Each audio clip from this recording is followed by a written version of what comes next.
Mister Ajay Srivastava, ये हमारे लिए झारखंड धनबाद से आए हैं और आपका बहुमूल्य समय निकाल के आए हैं। आपको ये बताएंगे कि हेल्थ के साथ वेल्थ कैसे मिल सकते हैं। Ajay sir, thank you.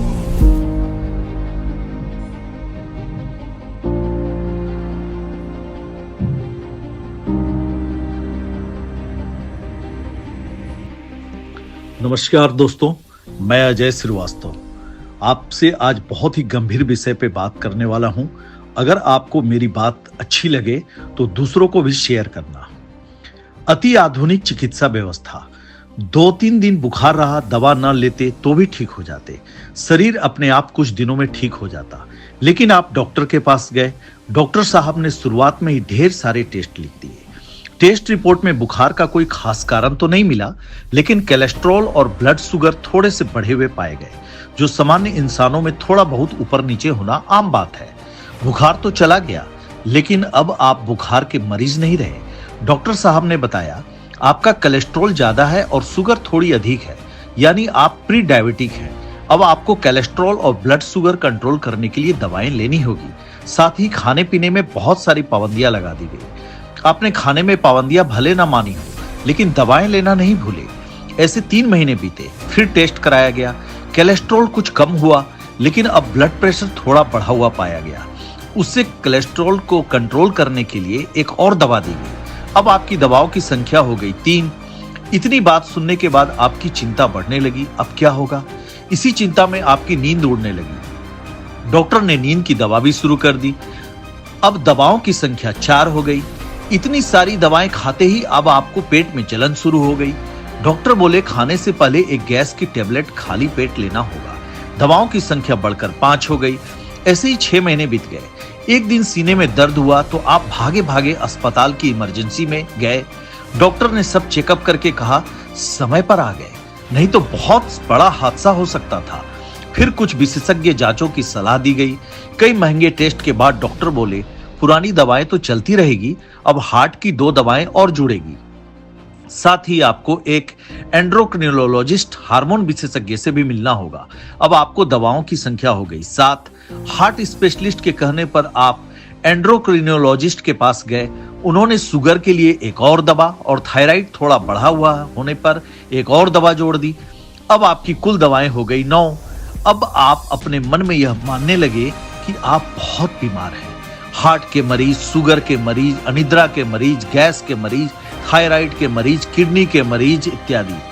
आपको यह नहीं बताया गया कि आप अपनी इच्छा शक्ति, आत्मबल और जीवन शैली सुधार कर स्वस्थ रह सकते हैं, बल्कि आपको बार बार यह बताया गया कि आप एक गंभीर रोगी हैं, निर्बल हैं, असमर्थ हैं, एक टूटे हुए व्यक्ति हैं। ऐसे ही कुछ महीने बीतने के बाद दवाओं के साइड इफेक्ट से आपकी पेशाब की कुछ समस्याएं हुई। फिर रूटीन चेकअप में पता चला कि आपकी किडनी में भी कुछ समस्या है। डॉक्टर ने फिर कई टेस्ट करवाए। रिपोर्ट देखकर डॉक्टर बोले क्रिएटिनिन थोड़ा बढ़ा हुआ है, लेकिन दवाएं नियमित चलती रही तो चिंता की बात नहीं। और दवाएं और जोड़ दी गई।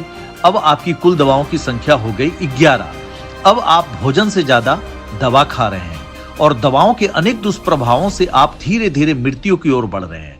जबकि जिस बुखार की वजह से आप सबसे पहले डॉक्टर के पास गए थे, अगर डॉक्टर साहब कहते चिंता की कोई बात नहीं, यह मामूली बुखार है, कोई दवा लेने की जरूरत नहीं है, कुछ दिन आराम कीजिए, भरपूर पानी पिएं, ताजा फल सब्जी खाएं, सुबह टहलने जाइए, बस इतना ही काफी है, दवा की जरूरत नहीं, तो फिर डॉक्टर साहब और दवा कंपनियों का पेट कैसे भरता? और सबसे बड़ा सवाल, किस आधार पर डॉक्टर मरीजों को cholesterol, high BP, diabetes, high disease और किडनी डिजीज घोषित कर रहे हैं? ये मानदंड कौन तय करता है? आइए थोड़ा विस्तार से जानें। 1979 में जब ब्लड शुगर 200 mg से ऊपर होता था, तभी व्यक्ति को डायबिटिक माना जाता था। उस समय दुनिया की सिर्फ 3.5% आबादी को टाइप 2 डायबिटिक माना जाता था। 1997 में इंसुलिन बनाने वाली कंपनियों की दवाओं में यह स्तर घटाकर 126 mg कर दिया गया। इससे डायबिटिक मरीजों की संख्या 3.5% से बढ़कर 8% हो गई, यानी बिना किसी लक्षण के 4.5% और लोग रोगी बना दिए गए। 1999 में WHO ने भी पैमाने को मान लिया। इंसुलिन कंपनियों ने जबरदस्त मुनाफा कमाया और नई फैक्ट्रियां खोली। 2003 में एडीए अमेरिकन डायबिटीज एसोसिएशन ने फास्टिंग ब्लड शुगर 100 mg को डायबिटीज का मानक घोषित किया। इससे चलते बिना 27% लोग डायबिटिक रोगी घोषित कर दिए गए। अब एडीए के अनुसार पोस्ट प्रांडियल भोजन के बाद 140 mg को डायबिटीज का संकेत माना जाता है। इससे दुनिया को लगभग 50% आबादी डायबिटिक घोषित हो चुकी है, जबकि इनमें से कोई वास्तविक मरीज नहीं है। भारतीय दवा कंपनियां इससे और नीचे 5.5% HbA1c पर लाने की कोशिश कर रही है, ताकि ज्यादा से ज्यादा लोग मरीज बन जाएं और दवा बिके।